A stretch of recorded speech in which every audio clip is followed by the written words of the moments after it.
La, la, la, la, la, la, la, la.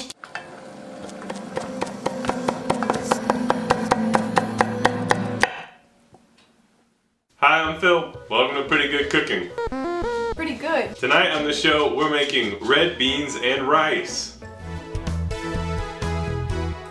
You didn't move. Did you move the camera? Was it a subtle wrist? That's a real professional. Red beans and rice. This is inspired by the New Orleans area, but I am by no means an authority on that place or anything for that matter. This is not culinary advice. It just sounded good to me, and also my favorite farmer, Jamie from Whit Farm, gave me a free pack of Andouille sausage. Here it is. Boom. And said, hey, could you please take a pretty picture of that? And I said, what if I could make a video, which is like probably somewhere in the realm of several thousand pretty pictures in kind of subsequent order. I am doing an intro to the show, which means it's time for Vinny to bark. Let's go collect him. All right, here's Vinny.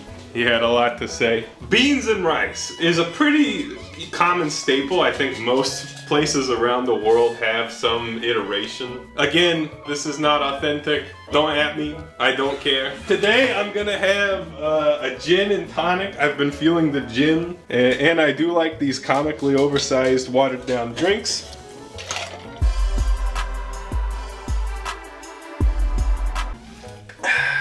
All right, we're gonna start by browning our sausages. And by the way, I started talking about Whit Farm. Whit Farm, local farm, amazing, incredible, ethical production of meat. I recently signed up for the CSA, so almost all the meat we feature on the show will be from a local farm soon, which is kind of exciting.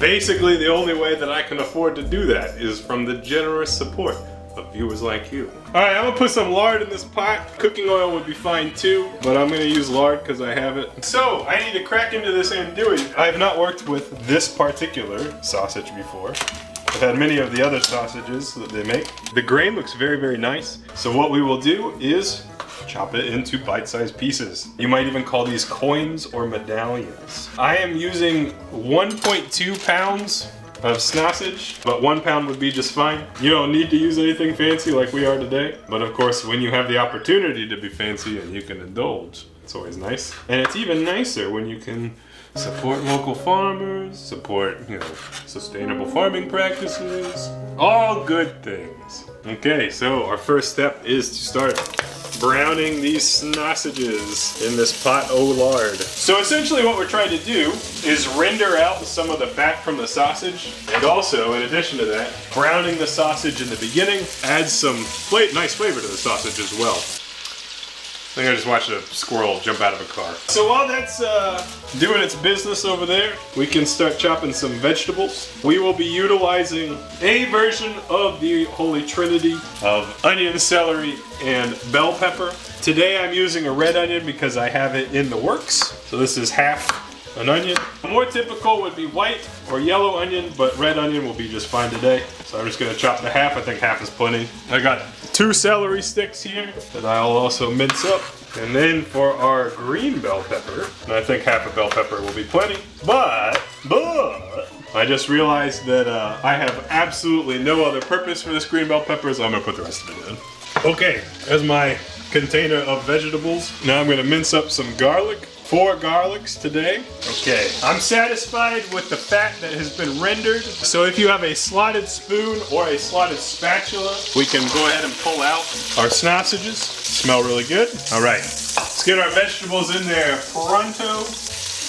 And we will start sauteing that. And we'll give this a little bit of time before the garlic. And you can use a spatula and kind of the steam from the vegetables to kind of scoop up some of the goodness. And we'll let that cook for a few minutes. Should be a good time for me to tell you about them beans. So here I have 1 pound of red beans. These are kidney beans. You can use any kind of red bean that you like.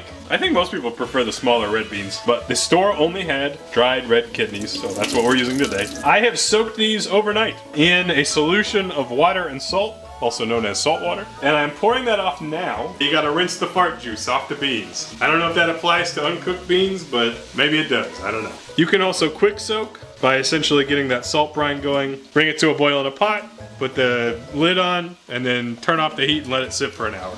But this, because we planned ahead, was the faster option. I think that might be it for now. We'll be back. Okay, our veggies have been cooking for a few minutes. They're looking nice, they're looking somewhat cooked, so we'll go ahead and pop in our garlic. Why did I say it that way? So we'll get that garlic sauteing, and then we will start adding spices. We'll start with smoked paprika. I think that a lot of times when I use it, it takes over a dish. And I know that's anathema to some people who are really like living the church of smoked paprika. So if you like it, you know, go crazy. But today I think I'll just use 2 teaspoons. And remember, your andouille probably has a similar flavor going on in there. And then we're gonna hit it with some oregano. We want about a teaspoon of that maybe. Same deal for thyme, teaspoon. Next up will be garlic and onion powder. And these add to your heart's content. I don't think you need to hold back on them, just throw them in there. We're gonna add some cayenne. Cayenne will make it spicy. Let's call it a half teaspoon. And one irregular bay leaf. They're not dry, not too dry. And we'll give that a stir. You can see it's sticking. That's fine, no problem. I'll kind of toast the spices a little bit. It'll be nice. Smells good. All right, we're gonna put in our beans. Oh, pound the beans. Remember, beans are the feature of this dish. It's called red beans and rice. These are the red beans. There will be rice. Yeah. Next up, I'm gonna add some stock. This is homemade chicken stock. Always, always, always, when you can something, smell it when you open it. It smells fine. Using my big mathematic brain, I will confirm that 1 quart equals 4 cups. And in our case, we're just shy of a quart. And we actually need about 2 more cups of water. And it is perfectly okay to just use water. Remember, most of the flavor from this dish comes from that sausage. So we will give this a nice mix and bring everything up to a simmer. So we will start by cooking this with the lid on. I forgot, we also need to add a bunch of black pepper. Ooh, that smells good. So I'm gonna get this to a simmer and then we'll cover it, or actually in this case we'll cover it and then bring it to a simmer. And we're gonna let that cook for what I wanna say, it's gonna be probably 30 to 45 minutes before we check it. It'll probably be an hour to an hour and a half of total cook time for these beans. Our goal will be to get to the point where the beans kind of cook in that broth and that the broth gets creamy. It's called, you're waiting for the beans to cream. And creaming as a verb is, you know. Anyways, we'll check on that in a little bit. We'll be right back. Okay, I think it's been about an hour of simmer time, and the most obvious thing to me is that the broth level has reduced significantly, but we're not quite to the creamy point. So it's at this point you want to start testing your beans. So you can do this with a fork. You can press the bean, and you can see that is fully cooked and mashable. But what I noticed, poking around in here just a little bit, is that not all the beans are completely cooked. So it's like, there's still some firmness there. We want this to be a little bit softer. So we are gonna continue to let it cook. Now would be a great time to add the sausage back in. That's sausage. And we'll incorporate that like so. And actually, I think that gravy is starting to thicken up pretty nicely. If you're having a problem getting your gravy to thicken up, this bean gravy, you can pull out some of the beans and mash them up, or you can even just take a masher and just like lightly mash some of them. But I think we'll just let this continue to cook for a little bit while longer. What I will also tell you is that from tasting this, it is very, very, very delicious, but it's missing a couple of things. The first thing is salt. We haven't really salted this at all so far. So that is something that we will do near the end. So we'll be back. Okay, so it has been around an hour and a half in total. And what you can see is that we have a nice developed gravy. And you can see that like the color of that gravy has changed. Of course, we'll try a bean, which is now very tender but very delicious. And so we need to finish this with some flavor. First, we will salt it. This definitely needs salt. There is salt in the sausage, but there was no salt in the beans. And then, for luxury and wonderfulness, we're gonna add a pat of butter in as well. And so we're basically just, at this point, we're just flavoring the beans. And in addition to that, we're gonna add a little bit of vinegar. And you can use any kind of vinegar you like. I'm gonna use just a dash of sherry vinegar because it's around. This is optional. This is optional. It's optional.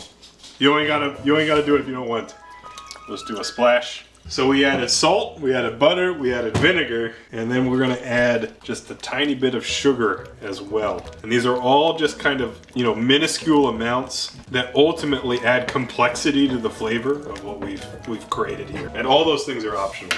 I mean, the salt is optional even. If you don't like salt, for example, don't add it. A little bit of sugar. So our butter melted in. We have this wonderful pork and beans. And let's see how that tasted.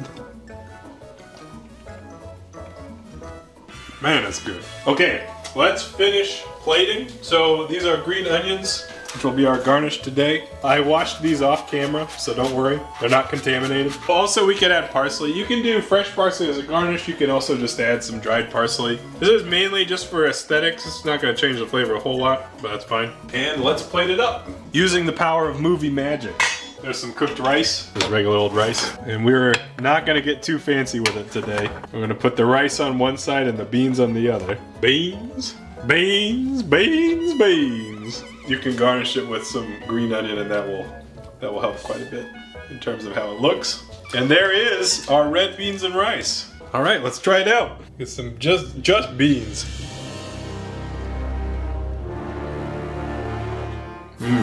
This is wonderful. It has a really decent heat level, and I think that's partially because the sausage itself was spicy, but also that cayenne we put in is very tasty. You know, it does taste, you know, very much like pork and beans, because that's what it is. But with the seasoning and the way we prepared it, it tastes fancier, I guess. It's more complex. Excellent heat level, the seasoning comes through, and, you know, I wouldn't mind putting hot sauce on that, I'm not gonna lie. So, that's how we did it today. I think this came out excellent, I'm very happy with it. It was easy too, just took a little bit of time. I hope you enjoyed that, happy cooking, and we'll see you next time. I'm PGC, toodaloo.